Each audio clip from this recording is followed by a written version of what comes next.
anak-anak, jumpa lagi dengan Miss Dwi. Hari ini Miss Dwi akan membahas materi tema 1, pertumbuhan dan perkembangan makhluk hidup, subtema 2, pembelajaran 3 dan 4. Di pembelajaran 3 dan 4, kita akan membahas beberapa materi. Yang pertama, memperagakan gerak kuat dan lemah dalam bentuk tarian. Di pembelajaran sebelumnya sudah dijelaskan tentang gerak kuat dan lemah dalam bentuk tarian. Tentunya kalian masih ingat ya? Ya, anak-anak, gerak kuat dan lemah juga dapat diperoleh dengan meniru aktivitas sehari-hari, seperti bermain, menyapu, menjemur pakaian, dan berkebun.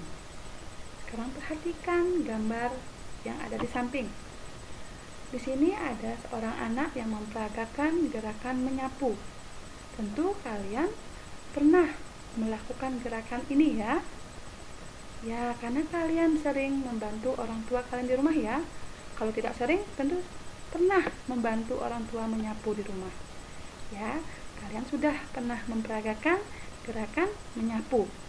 Nah, anak-anak, selanjutnya perhatikan gambar berikut. Di sini kalian perhatikan gerakan dalam gambar.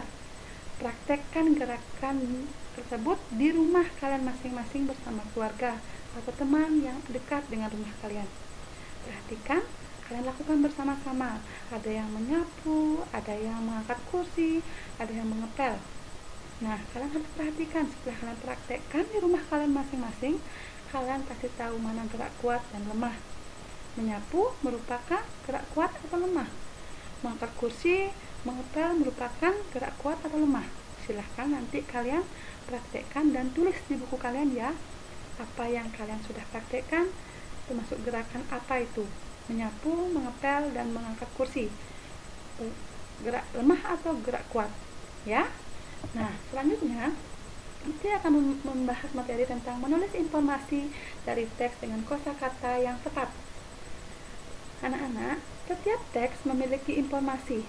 Kalian dapat menulis kembali informasi dalam teks agar lebih mudah diingat. Saat menulis informasi, gunakan kosakata yang sudah kalian ketahui. Nah, sebelum lebih lanjut, kalian harus tahu dulu apa itu kosakata.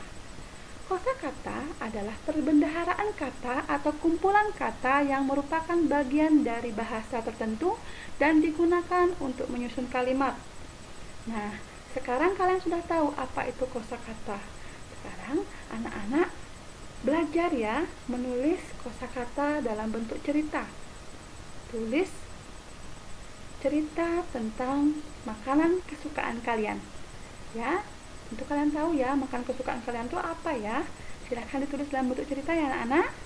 Baik, selanjutnya Miss Dwi akan membacakan sebuah teks yang berjudul Makanan Penting untuk Kesehatan. Makanan sangat berpengaruh terhadap pertumbuhan dan perkembangan manusia. Makanan yang penting untuk pertumbuhan dan perkembangan adalah makanan yang menyehatkan dan bergizi. Perhatikan gambar berikut. Nah, di sini ada makanan pokok, lauk pauk, buah-buahan, sayur-sayuran, dan susu. Semua ini termasuk ke dalam makanan 4 sehat 5 sempurna. Nah, perhatikan baik-baik. Tentu kalian pernah menemukan ini dalam kehidupan atau dalam aktivitas kalian sehari-hari bersama keluarga. Di sini ada nasi, ikan, buah pepaya atau wortel. Itu tidak asing bagi kalian ya. Nah, sekarang kalian sudah tahu makanan 4 sehat 5 sempurna yang baik dan yang sehat untuk tubuh kalian. Tentu dalam kehidupan sehari-hari kalian terapkan di rumah kalian ya. Tapi tidak harus semua dimakan. Ya, setidaknya kalian harus makan sayur dan buah.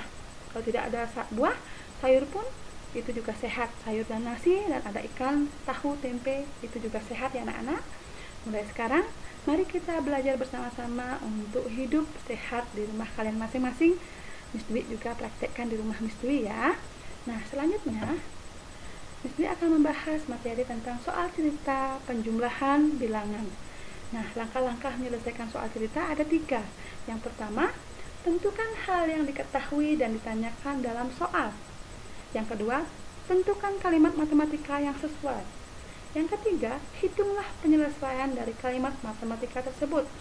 Nah, ingat ada yang diketahui dan ditanyakan. Perhatikan soal berikut.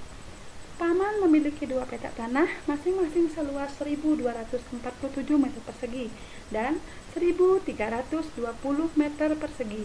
Berapa total luas tanah Paman seluruhnya? Di sini kalian harus nulis dulu.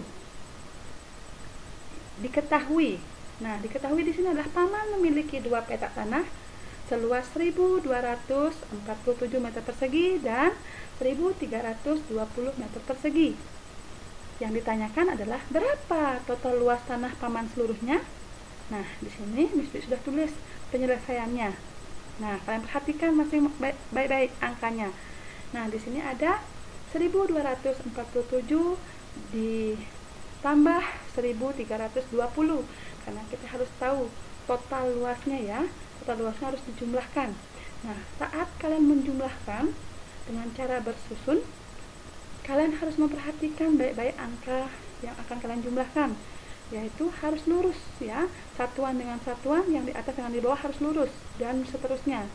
Nah, saya perhatikan di sini sehingga di sini penjumlahannya mendapat hasil 2567. Jadi total luas tanah Paman seluruhnya adalah 2567 meter persegi. Nah, anak-anak, di materi sebelumnya sudah pernah dibahas ini. Tentu kalian masih ingat. Ingat, kalau kalian menjumlahkan dengan cara bersusun, kalian harus menulis angka yang di atas dan di bawah lurus. Satuan dengan satuan, puluhan dengan puluhan, dan seterusnya. Jika kalian sudah menulis lurus, jawaban kalian pasti benar. Ya? Nah, selamat mencoba anak-anak, dan tetap semangat ya. Sekarang Miss Dwi akan lanjutkan materi yang selanjutnya tentang menyikapi keberagaman yang ada di sekolah. Keberagaman yang ada merupakan kekayaan bangsa kita. Dengan adanya perbedaan, kita dapat belajar untuk saling menghargai dan menghormati satu sama lain. Saling menghargai dan menghormati merupakan contoh pengamalan sila kedua Pancasila. Apa bunyi sila kedua Pancasila, anak-anak? Kemanusiaan yang adil dan beradab. Ya, bagus. Kalian harus hafal ya. Pancasila dari pertama sampai kelima ya. Harus dihafalkan di rumah ya anak-anak. Nah, selanjutnya kalian harus perhatikan gambar berikut. Nah, di sini ada keberagaman di sekolah perlu disikapi dengan baik agar tidak terjadi perpecahan.